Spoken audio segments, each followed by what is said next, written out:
먼저 이번 주 주요 일정부터 좀 확인을 해볼까요? 네, 이번 주 일정 좀 우리가 보실 필요가 있습니다. 아시는 것처럼 결국 금리가 인상이 된다면 그것은 경제 지표가 좋아지면 금리 인상했다 이런 코멘트가 있어서요. 자, 이번 주 하나하나씩 그 미국과 중국과 그리고 한국의 어떤 지표를 보면서 시장에서 어떻게 해석하시는지 보면 좋겠습니다. 자, 29일 날 현지 시간이죠. 미국의 어떤 개인 소득 그리고 개인 지출에 대한 어떤 지표가 나오는데 예상보다 이런 지표는 시장에 큰 영향은 없지만 그런 지표가 있다는 것을 말씀을 드리겠고요.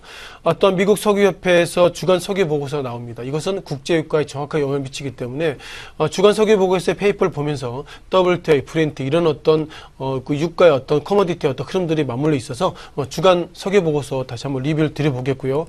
아무래도 가장 중심인 것은 31일이죠. 고용 보고서 그리고 PMI 지표를 보면서 PMI 지표는 우리가 구매 관리자 지표이기 때문에 구매자들이 과연 경기에 대한 전망을 어떻게 보는지를 PMI 지표를 보면서 다시 한번 우리가 사전적으로 확인할 수 있는 것 같습니다.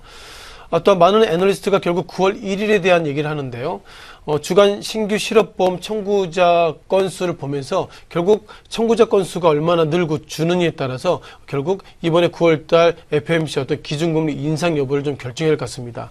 기본적으로 FOMC에서 기준금리 인상하기 위해서 두 가지 요인이 있는데요. 물가에 대한 부분 그리고 어떤 실업률에 대한 부분이 있는데 자, 물가는 우리가 인플레이션 레이트인 2%에 어떤 근접했다고 표현되기 때문에 이제는 실업률이 얼마나 되는지에 따라서 그런 부분들이 이번에 기준금리 인상의 팩트이기 때문에 9월 1일 날 주간 실업 보험 어떤 청구자 건수를 꼭 보시면서 시장에 대한 평가할 것 같은데요.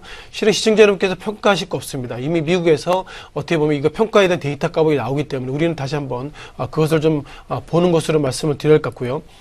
또한 이날에는 그 비농업 부문 신규 고용자 수 및 실업률을 발표됩니다. 앞서 말씀드린 9월 1일 날 그리고 9월 2일 날 예상보다 실업률에 대한 부분 그리고 취업률에 대한 부분 나오기 때문에 이런 부분들은 미국에서 결정이 돼서 그것이 미국 시장에서 정확하게 반영이 되고 또는 해석도 나오기 때문에 우리는 그것을 그냥 지켜볼 수밖에 없는 어떻게 보면 지표와 관련돼서 리스크가 또 한 번 있다고 정리를 좀 해야